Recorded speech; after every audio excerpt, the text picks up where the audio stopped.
आसाम में बाढ़ का कहर।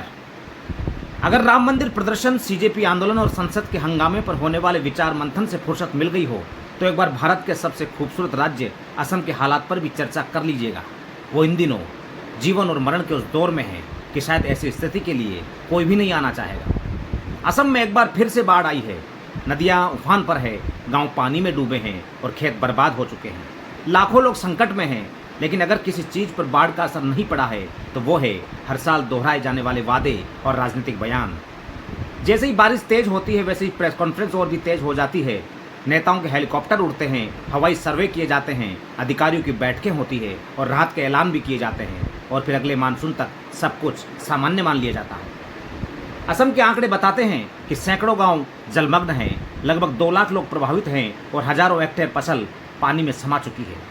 किसानों की महीनों की मेहनत कुछ ही घंटों में बह गई, लेकिन सवाल ये कि क्या हर साल यही कहानी दोहराई जाएगी। हम हर साल सुनते हैं कि स्थिति पर लगातार नज़र रखी जा रही है। लगता है नज़र तो लगातार रहती है, लेकिन समाधान कहीं रास्ता भटक जाता है। राहत शिविर खुलते हैं, राशन पहुंचता है, नावें चलती है, बचाव दल दिन रात मेहनत करते हैं, तो उनके प्रयास सराहनीय कहे जा सकते हैं। लेकिन सवाल राहत कर्मियों से नहीं है साहब, उस व्यवस्था से हैं जो व्यवस्था हर बार आंखें मूंद लेती है।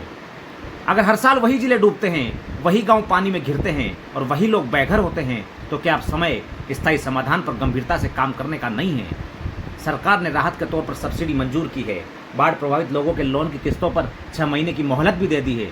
ये स्वागत योग्य कदम कहा जा सकता है और इससे कई परिवारों को तत्काल राहत भी मिलेगी। लेकिन यह भी सच है कि कोई किसान सिर्फ ईएमआई टलने से खुश नहीं हो सकता है जब उसकी पूरी फसल ही पानी में बह गई हो। उस परिवार के बारे में सोचिएगा जिसने पूरे साल की कमाई खेत में लगा दी थी, अब खेत में फसल नहीं है, सिर्फ पानी दिखाई दे रहा है। ऐसे में सबसे बड़ा सवाल यही है कि अगली बुआई का भरोसा आखिर कौन देगा? और हम भी अजीब है साहब, जैसे ही पानी उतरता है बाढ़ की खबरें भी उतर जाती है, टीवी चैनलों पर नई बहसें शुरू हो जाती है, सोशल मीडिया पर नए ट्रेंड आ जाते हैं, लेकिन जिनके घर, खेत और रोजगार बह जाते हैं उनके लिए मुश्किलें वही की वही रहती है। बाढ़ प्रकृति की देन हो सकती है, लेकिन हर साल एक जैसी तबाही होना सिर्फ प्रकृति की कहानी नहीं है, तैयारी और प्रबंधन की भी पूरी कहानी है। उम्मीद है कि राहत कार्य तेजी से पूरे होंगे, प्रभावित लोगों तक हर जरूरी मदद पहुंचेगी और भविष्य में ऐसी आपदाओं के असर को कम करने के लिए दीर्घकालिक और प्रभावी कदम उठाए जाएंगे। क्योंकि बाढ़ का पानी कुछ दिनों में उतर जाता है, लेकिन जिनकी उम्मीदें बह जाती है उन्हें संभलने में कई साल लग जाते हैं। राजधर्म इंडिया के लिए डेस्क रिपोर्ट।